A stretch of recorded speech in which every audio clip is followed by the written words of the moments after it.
Well, Kara, you know, I have been reporting on traffic accidents for so long, and until I was actually in a traffic accident, I never really thought about what it takes, what you have to go through to get everything taken care of after you're in an accident. Now, I have Phil Mosley here with us right now, and Phil's going to talk to us. I mean, basically, you've been in the insurance side of it, and you've been in the car repair side of it. You've also been, you know, worked with attorneys and different things, helping people get back, you know, or helping them settle on their cars. So, you know, I mean, there are different ways of doing the car. I mean, the car insurance company can repair it, and then also they could total it. What does it take to total out a car?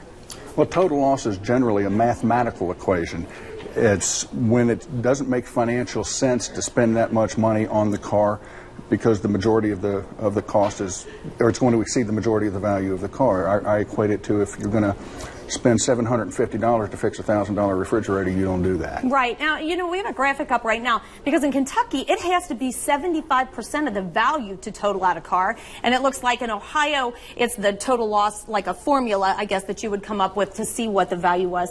But in Indiana, there it's 70% of the value. So Kentucky's pretty high. And that's kind of hard to do because we dealt with that with my car, right, being a newer car. And, you know, I know that was one of the things that we had talked about, and I know you said diminished value is something that you would go after if you can't, you know, if the car is totaled out. Now, right now we're looking at video of my car because it was a brand new car. It was only 6 months old. But just a little bit on the diminished value of the car, and that's a hard thing to get done.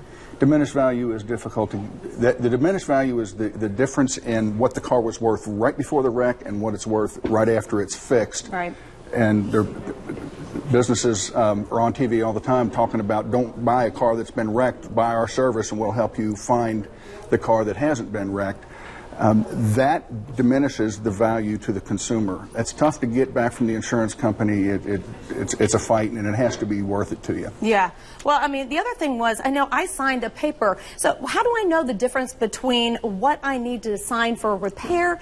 When you go to a repair place or a body shop, how do you know what not to sign? There's different forms. Well, you don't sign an insurance form up front. The body shop should only be talking about repair forms, customer authorization forms. An ethical shop can't write a good, competent estimate without dismantling your car and taking it apart to discover all of the damage that's really in there. We can't do that without your authorization. Okay. So we have to have your authorization to disassemble the car for discovery and then subsequently repair it. What you have to do is make sure you're clear with the shop what they're doing. Okay. Well, and you know, that's one thing that I did learn, and is to make sure that you know and do your homework and plan ahead so that you know how to settle with the insurance company to protect yourself and your investment. So I thank you, Phil, for joining us, and we're going to send it back over to the news desk. All right, Denise, thank you very much. Good information there. Just ahead in our